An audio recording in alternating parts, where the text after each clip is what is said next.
Salut les petits potes, c'est Delcor et aujourd'hui on se retrouve pour 3 nouveaux threads d'horreur. Vous savez quoi? On va pas perdre plus de temps. Si tu veux soutenir, un petit pouce bleu et un abonnement, ça aide énormément la chaîne, je te jure. Et si jamais tu veux plus d'actualité, t'hésites pas, Instagram. Et si tu veux me raconter ton histoire, c'est sur delcorstory@gmail.com. Allez, prends ton meilleur chocolat chaud et installe-toi confortablement.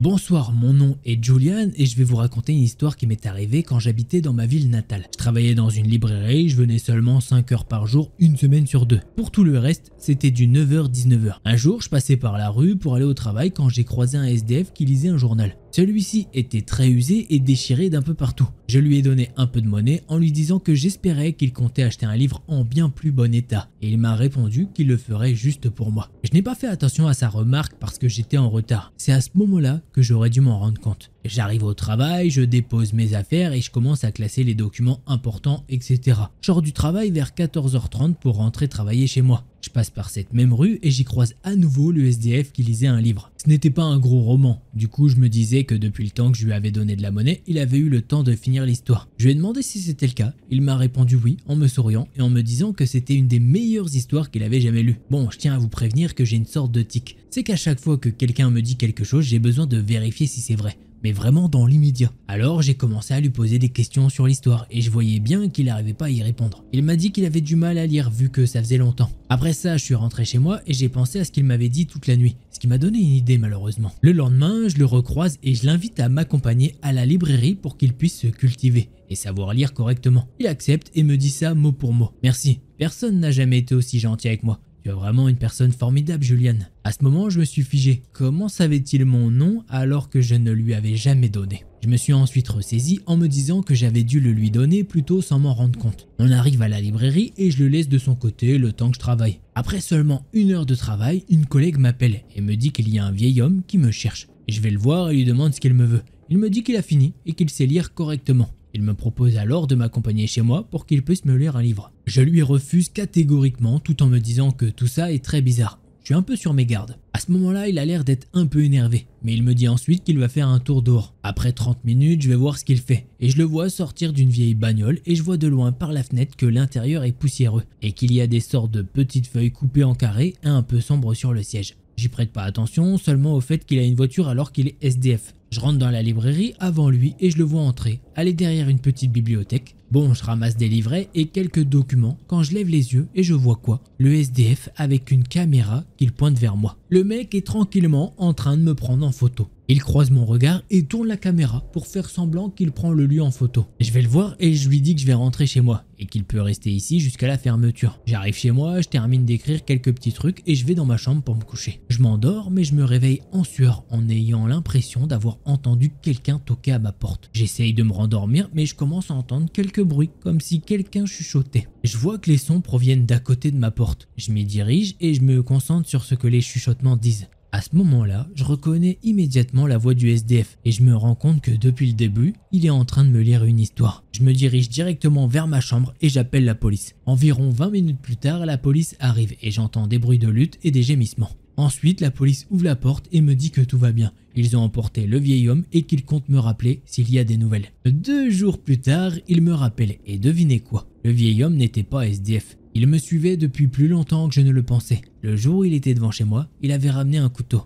Mais pas un couteau normal, un couteau de boucher. Et j'ai flippé les gens, vraiment. Et dernier truc, il prenait des photos de moi. Le mec, je le connaissais même pas, il faisait que de me suivre. Le couteau de boucher, c'est un truc de fou. Du coup, les feuilles carrées que j'avais vues dans sa voiture, c'était sûrement des photos de moi. Alors faites attention quand vous avez pitié de quelqu'un. Voilà, c'est dit. Voilà, être gentil, c'est pas la première fois que ça se retourne contre la personne. On l'a vu dans de nombreux threads, hein. Bah voilà, bon après, faut pas s'arrêter, enfin faut faire gaffe et tout. Et bah là justement, ouais, malheureusement elle a pas de chance en fait. Enfin, tu peux pas prévenir, te dire, alors toi, je vais t'aider, mais il faut pas que derrière nanani. Je peux pas deviner, je pense. Enfin, je sais pas, je pense que c'est compliqué. Voilà, bon bref, je sais pas ce que t'as pensé de ce thread d'horreur. On va passer au prochain.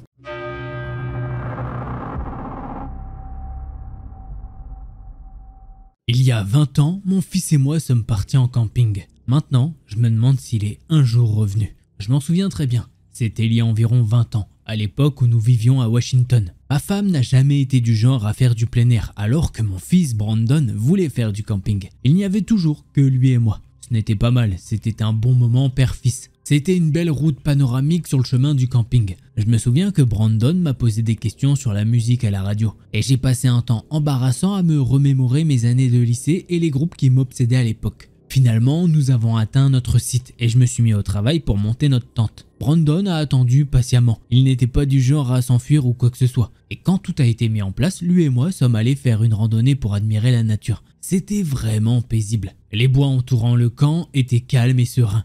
Il n'y avait pas d'animaux dehors, mais de temps en temps, je m'arrêtais pour signaler une piste de cerf ou des excréments. Cela m'a rappelé quand j'étais enfant. Je passais du temps avec mon père. Je suppose que j'avais environ 9 ans lorsque j'ai moi-même découvert les merveilles des crottes de cerf. Chacun fait ce qu'il veut. Là c'est Delcor qui parle, mais chacun fait ce qu'il veut. Ok, si tu kiffes les crottes de cerf, y a pas de souci, fais-toi plaisir. Allez, on reprend. En le regardant, je ne pouvais m'empêcher de voir une version plus jeune de moi-même. Nous avions les mêmes yeux, les mêmes cheveux, et comme la plupart des membres de ma famille, nous avions la même tache de naissance sur le haut du bras droit. C'était parfois difficile de passer du temps avec Brandon, mais chaque fois que je voyais à quelle vitesse il grandissait sans moi, la culpabilité commençait à monter en moi. Le voir sourire et rire ce jour-là m'a vraiment remonté le moral. J'étais là, maintenant, et c'est ce qui comptait. C'est ce que je me disais chaque fois que la conversation se terminait. Alors que nous marchions, nous avons soudainement trouvé le sentier qui sortait du bois et donnait sur une vue magnifique sur la rivière. Je parlais à Brandon de l'érosion et de la façon dont on pouvait voir les effets des inondations des années précédentes sur les berges de la rivière. Lorsque d'un coup, son expression a soudainement changé. Il a pointé le ciel et a dit « C'est quoi ça papa ?» J'ai levé les yeux moi-même et j'ai découvert que j'étais aussi confus que lui. Il y avait au loin un objet sombre triangulaire. Il resta parfaitement immobile dans le ciel puis disparut soudainement. Ne voulant pas perdre ma réputation de père qui sait tout, j'ai désespérément cherché une explication avant de décider qu'il devait s'agir d'un hélicoptère et de le dire à Brandon. Bon, il ne me croyait visiblement pas et franchement, je ne me croyais pas non plus. Au moment où nous sommes rentrés à notre tente, le soleil avait déjà commencé à se coucher. J'ai demandé à Brandon de m'aider à ramasser du bois de chauffage et à allumer un feu. Nous avons rôti des hot dogs et des guimauves. Cependant, nous n'avons pas abordé les histoires effrayantes, car Brandon a commencé à s'endormir et j'ai décidé qu'il était temps d'aller au lit. J'ai mis Brandon dans son sac de couchage et moi aussi je suis allé dans mon sac de couchage qui était proche du sien. J'étais endormi mais des tremblements m'ont réveillé. J'avais déjà subi un tremblement de terre mais c'était différent, c'était difficile à décrire. C'était presque comme si quelqu'un ramassait la terre mais que la terre elle-même ne voulait pas. J'étais encore groggy, j'ai tendu la main pour voir si Brandon était dans son sac de couchage. Mais malheureusement, il n'y était pas. Bon, j'étais pas encore trop paniqué, comme je l'ai dit, il n'était pas du genre à s'enfuir et j'essaye toujours de garder la tête froide. Je suis sorti de la tente en trébuchant et je me suis dirigé vers l'endroit où se trouvaient les lampes de poche. Je me suis dit qu'il allait se réchauffer près du feu. Puis là, d'un coup, j'ai pu voir que tout le camping était baigné d'une lumière blanche vive. Au début, c'était aveuglant. Et lorsque ma vision s'est enfin ajustée, j'ai réalisé que Brandon était en fait introuvable. C'est à ce moment-là que j'ai commencé à paniquer. J'ai attrapé une lampe de poche et j'ai commencé à crier son nom. Alors que je courais vers la lisière des bois entourant le camping, j'ai essayé de chercher une source de lumière, mais je n'en ai pas vu. Alors que je courais vers la lisière des bois, mon cœur battant a raté un battement alors que j'ai entendu la voix de Brandon. Il m'a appelé. « Papa, je suis là !» Je me suis précipité. Mon bonheur s'est rapidement atténué lorsqu'il a commencé à crier. « Au secours, quelque chose ne va pas !» J'ai couru de l'autre côté du camping et je l'ai trouvé accroupi loin de moi dans un petit fossé. Les tremblements s'étaient pratiquement calmés et je me suis précipité vers lui. Il faisait face à la lumière et j'ai posé ma main sur son dos. « C'est quoi le problème? Est-ce que t'es blessé ?» Je pouvais l'entendre lutter pour respirer. « Papa, quelque chose ne va pas, y a rien qui va. » J'ai tendu la main et quand je l'ai touché, des sonnettes d'alarme ont retenti dans ma tête. Sa peau était caoutchouteuse et ridée, comme un masque d'Halloween. J'ai allumé ma lampe de poche et toute sa peau était d'un horrible violet. Je l'ai alors regardé et j'ai marmonné. « Brandon ?» Après avoir dit ça, je l'ai retourné pour pouvoir le regarder. Mais ce que j'ai vu n'était pas beau à voir, alors j'ai crié. Son visage était émacié, ses yeux si enfoncés qu'ils ressemblaient à des orbites vides de crâne. Sa mâchoire était ouverte comme si les muscles qui la retenaient étaient usés. Mon corps tout entier tremblait de terreur. Mais les tremblements de terre ont recommencé, cette fois encore plus violents. Il semblait que le sol allait être arraché et projeté dans le ciel. Je savais pas quoi faire. J'ai attrapé Brandon et je l'ai tenu aussi près de moi que possible. Je me suis retrouvé à prier un dieu auquel je ne croyais même pas. À travers des gargouilles et des gémissements, Brandon a commencé à parler. « Papa, ça fait mal, pourquoi ça fait mal? Aide-moi papa !» Tandis que je le serrais, je pouvais le sentir devenir de plus en plus mince, comme si ses entrailles étaient aspirées. C'était comme s'il ne restait plus rien de lui. Les larmes ont commencé à couler sur mon visage et la dernière chose que je l'ai entendu dire, faible comme un murmure, m'a hanté. « Pourquoi est-ce que tu ne m'aides pas, papa ?» J'ai attrapé Brandon et je l'ai tenu aussi près de moi que possible. Un coup de coude m'a réveillé de mon sac de couchage. Brandon me poussait. « Réveille-toi, papa, j'ai faim !» Je me suis levé et j'étais très confus. J'étais vraiment dans le coltard et je me suis dit qu'enfin j'étais revenu à la réalité. J'ai réalisé que je venais juste de faire un cauchemar vraiment fou. J'ai ri intérieurement. Après que Brandon ait été nourri, je me suis dirigé vers le fossé de la nuit précédente. Il n'y avait rien de bizarre ou d'extraordinaire. Brandon aussi semblait être comme il l'avait toujours été et ne mentionnait rien de la nuit précédente. Quand je suis revenu auprès de Brandon, je lui ai demandé s'il avait senti que le sol avait tremblé. Il m'a répondu qu'il n'avait rien senti. Alors, quand nous sommes rentrés en ville, j'ai demandé la même chose à d'autres personnes et ils étaient tous d'accord avec Brandon. Bon, pendant une semaine, j'ai été tranquille. J'ai encore commencé à travailler cette semaine-là et j'ai finalement eu un jour de congé. Ma femme a emmené Brandon à la piscine. C'est seulement là que les souvenirs de cette nuit revinrent et l'horreur qui l'accompagnait. Lorsque Brandon a enlevé sa chemise, j'ai regardé son bras et j'ai remarqué que la tache de naissance familiale manquait. Et voilà, c'est comme ça que se termine ce thread d'horreur si c'est un vrai truc, c'est complètement fou. Enfin, si c'est une vraie expérience de la personne, c'est une dinguerie sans nom, t'imagines, enfin, voilà, il y en a ils vont dire mais ça n'existe pas, il y en a ils vont dire ça existe. Moi je prends pas parti là, je peux pas te dire. Mais en tout cas, si c'est vrai, t'imagines le délire. Il s'est fait remplacer son fils par un fils extraterrestre, tranquille. Bon, salut, ça va, ouais. C'est pas lui, c'est pas le vrai. Donc, ouais, putain, histoire de fou. Moi, vraiment, je kiffe. J'aime bien. J'ai bien aimé. Voilà, donc t'hésites pas à me dire ce que t'en as pensé. Allez, on passe au prochain thread d'horreur.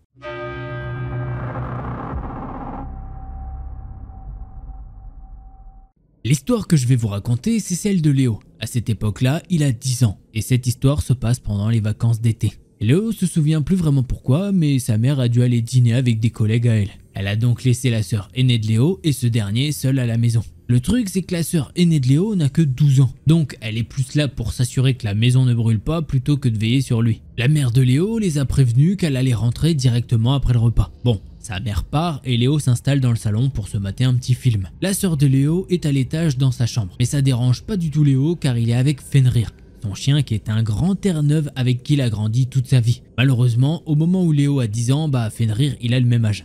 Le pauvre Fenrir ne peut plus marcher, courir ou se tenir debout comme avant. La famille de Léo doit généralement l'aider à se lever. Ils ont même construit quelques passerelles dans leur jardin pour l'aider. Léo lui apporte généralement ses bols de nourriture et d'eau, car il est toujours trop fatigué pour se lever. Bon, revenons à l'histoire principale. Léo regarde la télé avec Fenrir allongé à côté du canapé. Mais soudain, il entend un gros grognement. Léo a directement éteint le son de la télé, puis il s'est retourné et il a vu Fenrir grogner et aboyer sur quelque chose. Et il commence vraiment à aboyer fort sur quelque chose. Léo se met à regarder dans la même direction que Fenrir et son attention est attirée par la porte arrière qui mène à l'arrière-cour. Mais bon, il a rien vu dans la pénombre. Après ça, Fenrir s'est levé d'un coup et a grogné, mais de façon encore plus violente. Faut garder à l'esprit que le gros toutou a des problèmes pour se lever. Et quand Léo a vu ça, il s'est douté qu'il y avait quelque chose qui allait pas. Il se dirige vers la porte arrière et là Fenrir s'est mis à courir vers la porte. Et il s'est levé sur ses pattes de derrière et il a commencé à gratter sur la porte. Il grogne et il aboie toujours. Au début, Léo il pense que c'est à cause d'un écureuil qui s'est perdu dans le jardin. Mais quand il voit que son chien aboie de plus en plus fort et de façon de plus en plus agressive, il se dit que non, là c'est pas possible. Il l'a déjà vu courir avec les écureuils quand il était plus jeune et il n'était pas aussi agressif. Léo décide de se lever de son canapé et de s'approcher de la porte. Il a mis son visage contre la vitre de la cuisine mais il n'a rien vu. Pendant tout ce temps, Fenrir a continué à grogner, gratter et à aboyer. Bon, là Léo il prend son courage à deux mains et il va allumer les lumières du jardin. Et à la seconde où il a allumé, eh bien Léo a pu voir un homme. C'est un homme habillé en noir de la tête aux pieds avec des gants et un masque de ski. L'homme regarde à travers la porte, son visage et ses mains appuyés sur la porte. Puis après 2-3 secondes, l'homme a reculé puisqu'il avait compris que la lumière ne le cachait plus. Il s'est ensuite tourné vers Léo et les deux se sont regardés comme ça pendant quelques secondes. À ce moment-là, Léo ne sait pas quoi faire et la seule chose qui lui est passée par la tête, c'est d'ouvrir la porte. Plus précisément, la porte où Fenrir grattait. L'homme essaye de courir, mais Fenrir s'est jeté sur lui. Le gars n'a même pas pu courir longtemps car Fenrir ne le lâchait pas. Pour vous dire, il avait même l'air d'avoir verrouillé sa mâchoire. Il a d'abord mordu l'homme au niveau de la jambe et il s'est déplacé pour mordre le bras du gars. Le type a même essayé de frapper Fenrir, mais heureusement, il n'a pas réussi. Léo, il est juste figé par la situation. Il fixe Fenrir. Et pour être honnête, Léo a plus peur pour son chien que pour le type, et c'est bien normal. Puisque oui, il n'a jamais vu Fenrir aussi agressif de toute sa vie. Léo y pense même à ce moment-là que son chien va tuer le gars. Finalement, les cris d'agonie de l'homme ont fini par pousser la sœur de Léo à courir en bas pour voir ce qu'il se passait. Sa sœur a paniqué et elle a fini par appeler le 911. Elle lui a ensuite dit de monter dans sa chambre et Léo a couru dans sa chambre. Il est ensuite resté là, sous le choc de ce qu'il venait de voir. Un peu plus tard, la police est arrivée en même temps que sa mère. La mère est montée dans la chambre et elle a pris Léo dans ses bras. Elle était en pleurs. Léo est enfin descendu et elle a pu voir sa sœur parler avec un policier. Il y avait du sang dans toute la maison. Forcément, au bout d'un moment, Léo il se met à chercher Fenrir. Il regarde dans pas mal de pièces mais il le trouve pas. Il rentre dans le salon et il trouve Fenrir allongé avec du sang sur tout le visage. Il est en vie, il a juste du sang sur tout le visage à cause des morsures infligées à l'homme. Pour être honnête avec nous, Léo il sait pas vraiment ce qui est arrivé au gars après qu'il s'est fait arrêter. La mère de Léo a directement envisagé de déménager. Et c'est ce qu'ils ont fait 1 an ou 2 après. Sauf que malheureusement, quelques mois avant de déménager, la famille de Léo a dû euthanasier Fenrir. Il était visiblement trop vieux et il souffrait vraiment beaucoup. Par la suite, Léo a développé une peur intense d'aller voir aux fenêtres la nuit. Aujourd'hui, il a maintenant 18 ans et Léo a combattu sa peur, mais il reste toujours méfiant. Il nous dit que quand il aura sa maison pour être indépendant, il prendra définitivement un gros chien à lui. Et forcément, Léo reste éternellement reconnaissant envers Fenrir. Il a toujours une pensée pour lui. S'il n'avait pas été là, il se demande qu'est-ce qu'il aurait pu lui arriver. Et voilà.